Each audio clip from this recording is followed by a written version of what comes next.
Welcome friend, युक्ति IAS की इस ऑनलाइन प्लेटफॉर्म पर मैं अमर अरविंद आप लोगों का तहे दिल से स्वागत करता हूं। उम्मीद करता हूं अपनी तैयारी को अंतिम रूप दे रहे होंगे। युक्ति आईएएस के द्वारा जो दैनिक जागरण न्यूज एनालिसिस कराया जा रहा है, आज हम देखेंगे 14 जनवरी, आज वैलेंटाइन डे है। आप लोग सभी लोगों को वैलेंटाइन डे की बधाई और थोड़ा सा अपने करियर पर ध्यान दें। चलिए हम लोग बात करते हैं क्या आज जो 14 जनवरी है उस पर दैनिक जागरण राष्ट्रीय संस्करण कौन से न्यूज़ आप लोगों के लिए इम्पोर्टेंट है। जो PT plus mains plus interview orient आप लोगों को टॉपिक को कवर कर लेना है। उससे पहले जो भी हमारे चैनल पर नए हैं, अभी जुड़ रहे हैं, सबसे पहले चैनल को सब्सक्राइब कर ले, साथ ही साथ बेल आइकन को भी दबाएं ताकि सारे नोटिफिकेशन आप तक जल्द से जल्द पहुँचे और सबसे पहले पहुँचे। और जो हमारे पुराने मित्र हैं, पुराने व्यूअर, चैनल को शेयर कीजिए, लाइक शेयर सभी करते रहिए ताकि और भी लोग हमें जान सके हम लोग क्या प्रयास कर रहे हैं। एक एस्पिरेंट के रूप में पीटी प्लस मेंस और इंटरव्यू क्या भूमिका रहता है, ये बताने लायक या किसी को समझाने लायक की स्थिति नहीं है, ये सभी लोगों को पता है। अगर आप पीटी क्लियर करते हैं तो मेंस को आपको क्लियर करना है, मेंस क्लियर करना है, उसके बाद आप इंटरव्यू तक जाते हैं। और इंटरव्यू में अगर आपका किसी कारणवश आप का चयन नहीं होता है तो फिर आप पुनः पीटी के उस भीड़ में शामिल होते हैं जहां पर लड़कों का छटनी किया जाता है। तो आप लोग इस गंभीरता को समझते हुए जो प्रयास युक्ति आईएएस के द्वारा किया गया उसमें शामिल होइए। किसी भी न्यूज़ को, किसी भी करंट अफेयर्स को कैसे हम पढ़े, जो तीनों फेज़ में आप लोगों को काम करें, पीटी मेंस और इंटरव्यू के फेज़ में। तो चलिए उसी प्रयास को आगे बढ़ाते हुए आज के दैनिक जागरण जो 14 फरवरी है उसमें पंजाब की स्थिति के बारे में बताई गई है। पंजाब सरकार देश की सुरक्षा नहीं कर सकता, ये गृह मंत्री के द्वारा कहा गया है। इसके बहुत से मुद्दे यहाँ पर कुछ बताए गए हैं जिसमें आप लोगों को कारण गिनाए गए। उन मुद्दों को एक बार इसको ज़रूर देखिएगा। इस पर कुछ और भी न्यूज़ आने वाले 1-2 दिन में होंगे जिस पर हम उसके बाद ही इस पर विस्तृत चर्चा करेंगे। पूरी पंजाब व्यवस्था, पंजाब की क्या इस संदर्भ में क्या स्थिति है, क्या स्टैंड है, तो इसके संबंध में आने दीजिए इस पर खबर। तो 1-2 दिन के बाद इस पर कवर करेंगे। इस पर फिलहाल आप लोग की नोट्स इतना ही बनाइएगा, जो मुद्दा बोला गया है उस पर की नोट्स जरूर बना लीजिएगा, किन किन बिंदुओं को इंगित किया गया है। नेक्स्ट है 3 राज्यों में 165 सीटों पर मतदान होगा, प्रारंभ होगा कुछ दिनों में, सभी जगह स्टार्ट हो गया है।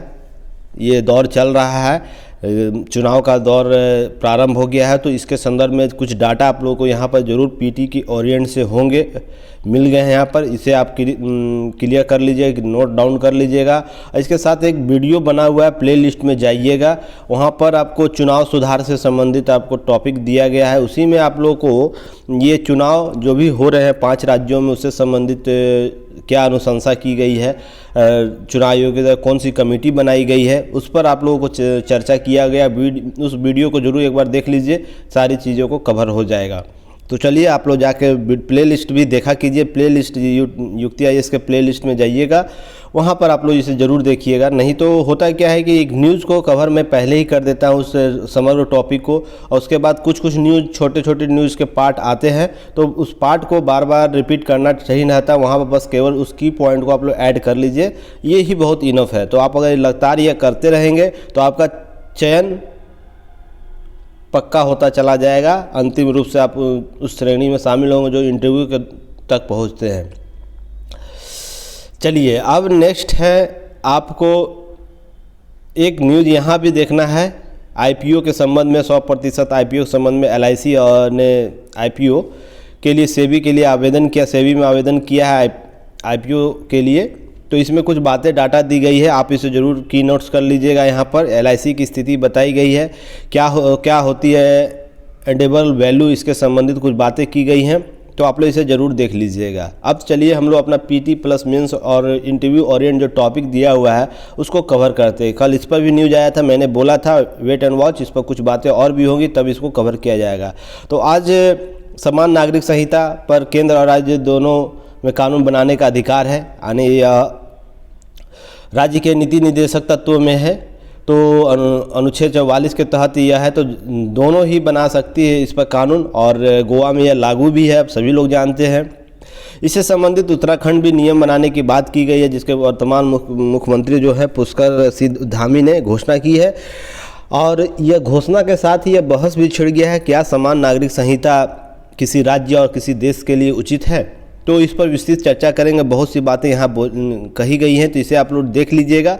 अब चलिए इस पर की नोट्स आप लोग और क्या जाननी चाहिए जो एग्ज़ाम ओरिएंट होगा, तो चलिए बात करते हैं। तो पहले आप लोगों को बात यहाँ हो जाएगा, इसको फुल स्क्रीन कर लेता हूँ मैं।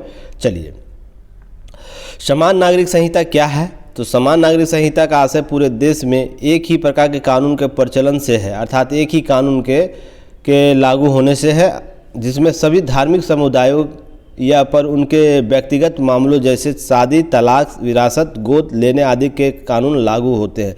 अभी हिंदू और मुस्लिम ईसाई के अलग अलग कानून लागू होते हैं। तो उसी अनुसार एक ऐसी स्थिति होती है समान नागरिक संहिता, जहां पूरे देश में एक ही कानून इस प्रकार के मामलों के लिए होते हैं। लागू होने की स्थिति को समान नागरिक संहिता कहते हैं। नेक्स्ट है, इसमें नोट आप लोग याद रखना चाहिए, क्या यह नया है या पहले से भारत में आप लोगों को समान नागरिक संहिता की चर्चा की गई है। तो यह नया कोई विषय नहीं है, आज़ादी के बाद का विषय नहीं है। तो आप लोग यह जान लीजिए, आज़ादी के पूर्व की स्थिति है, पूर्व भी इस पर बहुत से कमेटियाँ बन चुकी है। तो उस पर देख लेते हैं एक नज़र, इतिहास क्या, भारतीय इतिहास क्या है समान नागरिका के संबंध में, समान नागरिक संहिता के संबंध में। तो चलिए, क्या है यूनिवर्सल सिविल कोड के संबंध में अवधारणा विकास औपनिवेशिक भारत में तब हुआ जब ब्रिटिश भारत सरकार ने 1835 में एक अपनी रिपोर्ट प्रस्तुत की थी,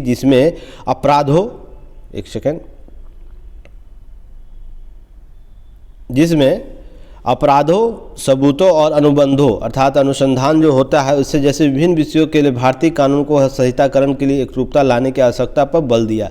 अर्थात कहने का अर्थ यहाँ यह है कि जब ब्रिटिश उपनिवेश काल अपने शासन के लिए, प्रशासन के लिए एक ऐसी कानून व्यवस्था को लागू करना चाह रहा था जो उसके क्षेत्राधिकार वाले क्षेत्र में जहाँ जहाँ इसके अधिकार थे, जिन भूभाग पर, भारतीय भूभाग पर, वहाँ पर एक समान कानून को लागू किया जाए, जहाँ पर हिंदू, मुस्लिम, सभी ईसाई जो थे सभी पर एक कानून लागू किया जाए, जिसमें ये सब कानूनों को शामिल किया जाए, जिसमें सब, तो वो कब सर्वप्रथम हुआ, 1835 में ही हो गया था।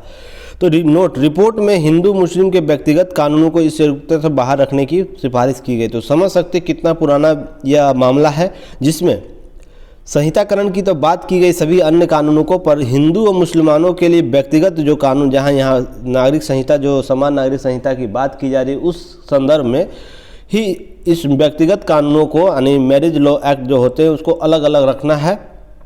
तो इससे संबंधित बातें की गई थी। नेक्स्ट है, आप लोग को बी एन राव समिति का गठन किया गया था। बी एन राव समिति का गठन किया गया था, कब किया गया था बी एन राव समिति का गठन? आपको 1941 में किया गया था। ब्रिटिश शासन अंतिम दौर में इन मुद्दों से निपटने के लिए कानून वृद्धि की सरकार ने 1941 में कानूनों को संहिताबद्ध करने के लिए इस समिति का गठन किया था, जिसका उद्देश्य था सुझाव देना था क्या किस रूप से काम करना है। नेक्स्ट आप लोगों को फिर आपको यहाँ याद रखनी है क्या, संविधान के अनुच्छेद 44 के तहत भारत के पूरे क्षेत्र में नागरिकों के लिए समान नागरिक संहिता सुरक्षित करने का प्रयास करेगा। यह संविधान लागू हुआ, उसके अनुच्छेद 44 में यह बात की गई थी, और यह राज्य के नीति निर्देशक DPSP के तहत यह शामिल किया गया था। ये सभी लोग जान रहे हैं, आप लोग जो अभ्यर्थी हैं जिसे मौलिक अधिकार राज्य के नीति निर्देशक तत्व पूरी तरह याद है, उनमें अनुच्छेद 44 में यह बात की गई है। नोट आप लोग यहाँ याद रखना है कि इससे संबंधित और भी बातें क्या है, जैसे हिंदुओं, बौद्ध, जैन और सिखों के लिए निर्वसीयता उत्तरदायित्व के उत्तराधिकार जो होते हैं उससे संबंधित कानूनों में संशोधित और संहिताबद्ध करने हेतु हिंदू उत्तराधिकार अधिनियम 1956 एक विधेयक लाया गया था, जिसे विधेयक लागू किया गया था 1956 में, जिसमें मुस्लिम, ईसाई और पारसी लोगों को भी अलग अलग व्यक्तिगत कानून बनाने का यह अधिकार इसमें प्राप्त था, जिसमें इस मुस्लिम, ईसाई और पारसी लोग इससे अलग अलग व्यक्तिगत कानून थे इससे पूर्व। उसके साथ ही पर हिंदू, बौद्ध और जैन के लिए इस अधिनियम के तहत, विधेयक के तहत संहिताबद्ध किया गया था एक कानून, और अभी तक लागू है ये कि हिंदू, बौद्ध, जैन और सिखों के जो उत्तराधिकार समान जो कानून है वो समान रूप से लागू होते हैं। पर 3 मुस्लिम, ईसाई और पारसी लोगों के लिए अलग अलग व्यक्तिगत कानून है, जिसमें विवाह, तलाक और संपत्ति के अधिकार, जो उत्तराधिकार के जो अधिकार होते हैं संपत्ति से संबंधित, उसके नियम अलग अलग हैं। पर वर्तमान स्थिति क्या है? वर्तमान स्थिति यह है कि अधिकांश भारतीय कानून सिविल मामलों में एक समान नागरिक संहिता का पालन करता है। सिविल मामले में सभी कानूनों का अधिकांश मामलों में ये एक समान कानून को लागू करता है भारत में, जैसे भारतीय अनुबंध अधिनियम, भारतीय प्रक्रिया संहिता, माल बिक्री अधिनियम, संपत्ति हस्तांतरण अधिनियम, भागीदारी अधिनियम, साक्ष्य अधिनियम आदि। इन सभी अधिनियमों में जो सिविल मामलों के एक समान नागरिक संहिता को पालन करता है, तो इन मामलों में आपको लागू है, पर आपको धार्मिक मामलों में या उत्तराधिकारी के मामलों में आपको एक समान नागरिक संहिता की बात नहीं की गई। और वही बात हो रही है कि सभी को आवश्यकता अनुसार एक कोड बनाया जाए जिसमें सभी धर्मों का अधिकतम कानून उसमें शामिल हो। अब न्यायालय की भूमिका क्या है? एकरूपता लाने के लिए न्यायालय ने अक्सर अपने नियमों में यह कहा है कि सरकार को यूसीसी की ओर बढ़ना चाहिए। तो बार बार न्यायालय बात बोलती है, हाई कोर्ट और सुप्रीम कोर्ट, जब मामला गया है तो एक समान नागरिक संहिता की बात की गई है न्यायालय के द्वारा। वो उस पर इस जो मामला, इन मामलों में शाह बानो मामला 1985 फैसला सर्वविदित है। इस पर वीडियो भी बन चुका है, आप लोग शाह बानो में जाके देख सकते हैं। सायरा बानो मामले 2007 में, जिसमें ट्रिपल तलाक या तलाक़े बिद्दत से प्रथा से असंवैधानिक घोषित की गई, उसके मार्ग में समान नागरिक संहिता के मार्ग में एक कदम आगे है, जिसमें जो मेन मामला था 3 तलाक का जो मुस्लिमों से संबंधित था, उसमें समान नागरिक संहिता में अधिकतर जो एक अवरोध का काम कर रहा था, यही कर रहा था तलाक, यानी मुस्लिमों का जो तलाक से संबंधित नियम कानून थे वो, और उससे धर्म से संबंधित, विवाह से संबंधित जो कानून थे, वही समान नागरिक संहिता में एक अवरोध का काम कर रहा था। बाकी चीज़ें थी वो आपको एक कमेटी बना के उस पर बात की जा सकती है। बहुत से ऐसे मामले हैं जो दोनों धर्मों में समान रूप से लागू होते हैं, तो उन सभी मामलों में समान नागरिक संहिता का संहिताबद्ध किया जा सकता था। पर तलाक़े बिद्दत या 3 तलाक के संबंध में विवाद उत्पन्न बार बार हो जाता था। पर जब 2017 में सायरा बानो मामले में सुप्रीम कोर्ट के द्वारा 3 तलाक को अवैध, असंवैधानिक घोषित कर दिया, तो यह समान नागरिक संहिता की तरफ बढ़ा हुआ एक कदम माना जा सकता है। अब सरकार को इसके संबंध में, समान नागरिक संहिता के संबंध में सभी धर्मों के विशेषज्ञों को साथ और एक कमेटी, सर्वोच्च न्यायालय के एक उच्च कमेटी के साथ इस पर कार्य किया जा सकता है। तो यह सरकार का एक राजनीतिक निर्णय है, वो क्या करती है नहीं करती वो उसके लिए उस पर छोड़ दीजिए, वो जब आएगा उस पर बात करेंगे। पर जब आपसे पूछा जाएगा इंटरव्यू में या मेंस में इस प्रकार से टॉपिक, तो आप स्पष्ट रूप से बोलिएगा, देश के सर्वांगीण विकास के लिए समान नागरिक संहिता की आवश्यकता जरूरी है, क्योंकि हम बढ़ते और बदलते परिस्थिति के साथ अपने आचरणों में, व्यवहारों में परिवर्तन करने के द्योतक होते हैं, इसलिए ज़रूरी होता है। तो चलिए वर्तमान में क्या बातें और भी हैं। समान नागरिक संहिता या यूसीसी की आवश्यकता ही क्यों है? बार बार ये क्या बात होती है कि इसकी आवश्यकता है, ये नहीं रहेगा तो क्यों, क्या ऐसा स्थिति उत्पन्न हो जाएगा जिससे देश का विकास रुक जाएगा या देश की ऐसी स्थिति, देश चल ही नहीं पाएगा, यह क्यों जरूरी है? तो सबसे पहले तो आप लोगों को यह याद रखना चाहिए, बदलते समय के अनुरूप, जैसे अंतर समुदाय, अंतर जातीय और अंतर धार्मिक विवाहों के आदि मामले बदलते स्वरूप विवाह यह मामला बढ़ रहा है, ये इस पर लोग जागरूक हो रहे हैं, अंतर जातीय विवाह की ओर बढ़ रहे हैं। तो यह सबसे पहले इससे संबंधित जो विवाद उत्पन्न होते हैं, तो इसको समाप्त करने के लिए यह सबसे बड़ा कानून होगा, समान नागरिक संहिता। तो इसके लिए बहुत ज़रूरी है। दूसरा, राष्ट्रीय एकता के लिए यह बहुत ज़रूरी हो जाता है। राष्ट्रीय एकता, अखंडता के लिए जब भी यह समान नागरिक संहिता की बात उठती है या एक समान कानून की बात होती है, तो राजनीतिकरण, उसका ध्रुवीकरण शुरू हो जाता है और विवाद उत्पन्न हो जाता है। उससे अभी तो खेल बहुत बाकी हो जाता है। उसके बाद बहुत सी चीज़ें जो नहीं होनी चाहिए होनी शुरू हो जाती है। इसलिए राष्ट्रीय एकता के लिए ज़रूरी है, जब पूर्व से पश्चिम और उत्तर से दक्षिण एक समान कानून होगा, तो देश के सभी जिला मुख्यालयों तक, ब्लॉक मुख्यालय तक एक कानून को लागू करने से विवादों का जो निपटारण जल्द से जल्द होगा, विवादों का संहिताकरण जल्द से जल्द होगा, कानूनों का संहिताकरण जल्द से जल्द होगा, और जो भी निर्णय होंगे एक रूपता उसमें होंगी। किसी भी कानून, मान लीजिए आप पूर्वोत्तर में कहीं बैठे हुए हैं, आप पूर्वोत्तर में कहीं या साउथ में कहीं है या उत्तर में या मध्य में कहीं है, कोई भी एक अपराध के लिए एक सज़ा होगा, अर्थात तलाक से संबंधित होगा या शादी विवाह या उत्तराधिकारी से संबंधित जो मामले होंगे उससे संबंधित एक कानून होंगे। तो इसमें विवादों का निपटारा बहुत जल्द से जल्द होगा और जो न्यायालयीय प्रक्रिया है उसमें कमी आएगी। इसलिए राष्ट्रीय एकता बहुत ज़रूरी हो जाता है, इससे के लिए यह बहुत ज़रूरी है। कानूनों का सरलीकरण हो जाएगा, जो मैं बात बोला भी।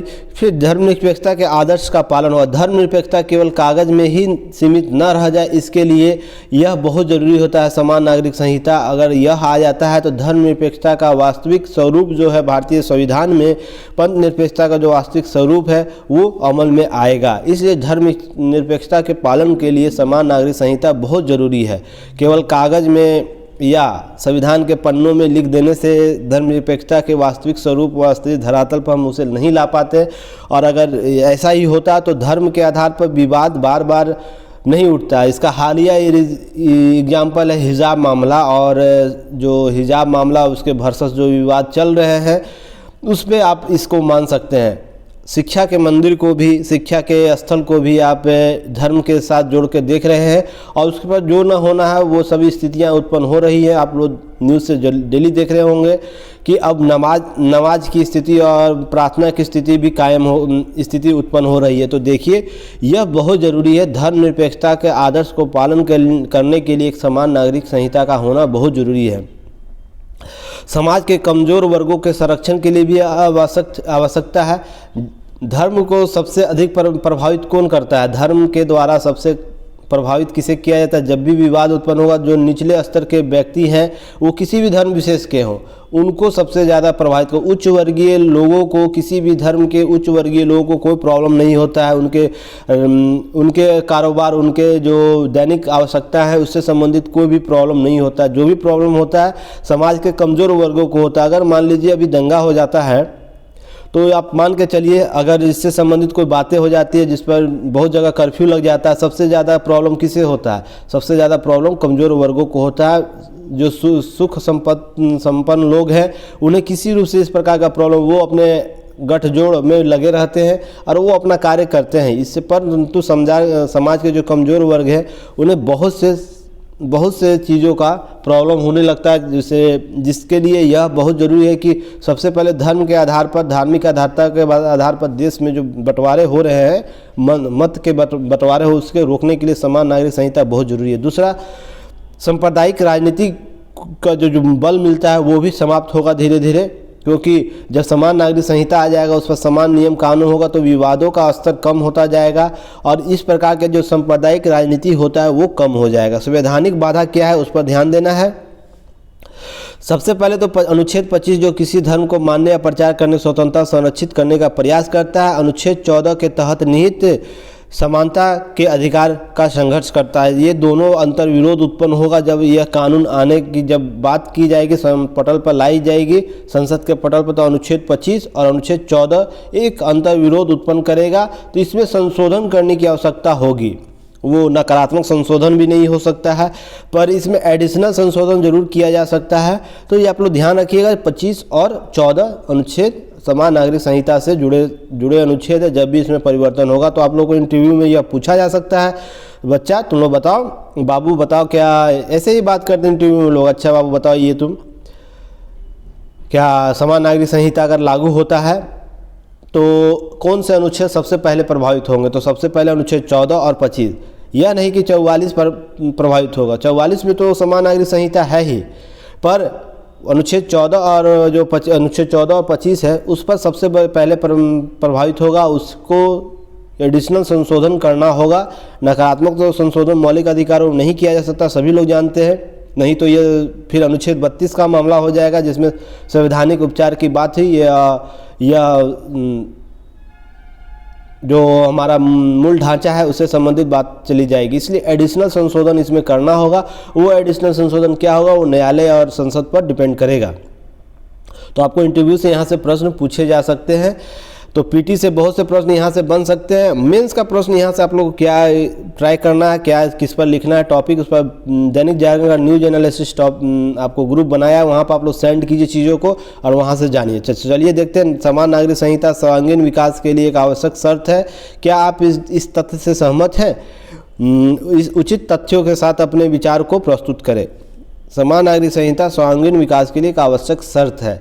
तो क्या यह तथ्य से सहमत हैं आप? तो हैं तो तथ्यों के साथ इसका स्पष्टीकरण आप लोग दीजिए। तो यह एक महत्वपूर्ण टॉपिक था जो PT plus mains plus interview orient था। तो चलिए नेक्स्ट टॉपिक देखते हैं। नेक्स्ट टॉपिक कोई खास नहीं है, सभी पर पीटी ओरिएंट है, तो आप लोग इस पर देख लीजिएगा। आज के टॉपिक में केवल आपको एक ही टॉपिक था जो पीटी मेंस और इंटरव्यू ओरिएंट था। वॉकेबल सिटी बनाएगा दिल्ली, तो पीटी में आप लोग को पूछ सकता है कि वॉकेबल सिटी किस केंद्र शासित प्रदेश या राज्य में स्थापित करने की बात की गई है या लागू की जाएगी, तो दिल्ली में की जाएगी। नेक्स्ट है, देखिए पुलिस आधुनिकीकरण के लिए केंद्र सरकार द्वारा 26,275 करोड़ रुपये आवंटित किए गए हैं। तो पुलिस आधुनिकीकरण पर एक वीडियो बना हुआ है, प्लेलिस्ट में जाइए, आप लोग प्लेलिस्ट में देखिए। पुलिस आधुनिकीकरण से संबंधित बहुत विस्तृत चर्चा की गई है, तो अब और न्यूज एनालिसिस में भी किया हुआ है। तो इसलिए एक बार न्यूज़ में बार बार बोल रहा हूँ, जो प्रीवियस न्यूज़ मेरे द्वारा बनाया गया है उसे एक बार ज़रूर देख लीजिए आप लोग समय निकाल कर। सारे न्यूज़ को अगर एक बार देख लेते हैं, उसमें आपको मेन टॉपिक जो होगा उसे कवर कर लेते हैं, तो ये सब जो टॉपिक अभी आ रहा है उस पर दोबारा आप लोग को न्यूज़ देखने की ज़रूरत नहीं पड़ेगी, उस पर उसके कीनोट्स ही काम कर जाएंगे। बस जो वर्तमान में जो एडिशनल चेंज हो रहा है, जैसे 26,000 करोड़ रुपया दिया गया है, तो वो आपको ऐड कर देना है बस। फिर क्या क्या सुधार कमेटी देगी, इससे संबंधित सुधार करना। चलिए नेक्स्ट देखते हैं क्या है। नेक्स्ट आपको दिल्ली पंजाब पूर्वोत्तर वन क्षेत्रों में थमेगी गिरावट, तो क्या है, कितना वन क्षेत्र घटा है, कितना, इससे संबंधित आंकड़े दिए गए हैं। तो आप लोग यहाँ पर देखिए, तो अरुणाचल प्रदेश, मणिपुर, इससे संबंधित आंकड़े दिए गए हैं, आप लोग देखिएगा यहाँ पर। इससे संबंधित वीडियो बना हुआ है न्यूज एनालिसिस में, वन रिपोर्ट स्थिति, तो जाके वीडियो देख लीजिए प्लेलिस्ट में, वहाँ पर सारे चीज़ों को स्पष्ट किया गया है, किन क्षेत्रों में क्या कितना वन क्षेत्र वृद्धि हुई, कि वर्तमान वन स्थिति क्या है, क्या क्रम है सभी का, वन क्षेत्र किन में है, प्रतिशत में कितना वृद्धि हुआ, सभी पर चर्चा आप लोगों को उस वीडियो में किया हुआ है। तो आप लोग उस वीडियो को ज़रूर देखिए जाके प्लेलिस्ट में। इसलिए मैं बार बार बोलता जो प्लेलिस्ट में बना हुआ है वीडियो, आप लोग एक बार देखते रहिए कि वहीं के न्यूज़ आप लोगों को यहाँ पर मिलेंगे। तो इसलिए चलिए नेक्स्ट है, आपको 2-3 एडिटोरियल ज़रूर आज पढ़नी चाहिए, बहुत बेहतर तरीके से दिया हुआ है। आप इनका वीडियो एक देखिएगा, यूट्यूब पर सर्च कीजिएगा। आरिफ मोहम्मद जो केरल के राज्यपाल हैं, उनके द्वारा एक वीडियो दिया गया है, न्यूज़ कहते हैं इंटरव्यू दिया गया है आरिफ मोहम्मद जो खान है उनके द्वारा हिजाब मामले पर। तो इनका वीडियो ज़रूर देखिएगा, इस पर कितनी बेहतर तरीके से इन्होंने बातें अपनी रखी है, पक्ष और विपक्ष दोनों में। तो ये आप इनका वीडियो यूट्यूब पर सर्च कीजिएगा, आरिफ मोहम्मद, आप उन्हें ज़रूर देखिएगा आज। उसके बाद आपको जो मामला हिजाब मामला, उसमें बहुत सी चीज़ें स्पष्ट हो जाएगी। नेक्स्ट आप लोगों को यहाँ पर एक चीज़ और देखनी, हिजाब पर हंगामा, इस न्यूज़ एनालिसिस को जरूर देखिएगा। इस सिद्दीकी जी के द्वारा लिखा गया, इस्लामिक मामलों के स्कॉलर हैं या जानकार जिन्हें बोला जाता है, ये बहुत से डिबेट में आते भी हैं, इनके द्वारा बोला गया हिजाब मामले के बारे में, इसको एक बार ज़रूर आप पढ़िएगा, बहुत सी चीज़ें आप लोगों के साथ जो है स्पष्ट हो जाएंगी। नेक्स्ट है आपको परिवारवाद की बेलगाम राजनीति, ये टॉपिक के साथ आपको एडिटोरियल आया है। एडिटोरियल आपको ये ज़रूर पढ़ना चाहिए। परिवारवाद से संबंधित जो भी पॉइंट्स है, जो भी पक्ष और विपक्ष की बातें हैं, वो आप समझ जाइएगा। यहाँ पर बहुत सी बातें इनकी विचार रखे गए हैं, तो की पॉइंट यहाँ से बना लीजिएगा। इस पर परिवारवाद अभी चलेगा बहुत दिनों तक टॉपिक, तो इससे संबंधित एक विस्तृत वीडियो मैं बनाऊंगा, तो आप वहाँ से कवर कर लीजिए। अभी फ़िलहाल आप लोग इससे देखिएगा। नेक्स्ट आप लोग को यूक्रेन का मामला, रूस का मामला, सामूहिक प्रयास से होगा शांति, यह भी एक एडिटोरियल है, इसे आप लोग जरूर पढ़िएगा। भारत इजराइल संबंध 3 दशक, इससे संबंधित ये सब चीज़ आप लोगों को यहाँ से की पॉइंट बना लेना है। और न्यूज़ एनालिसिस के संदर्भ में आप लोगों को कर लेना है।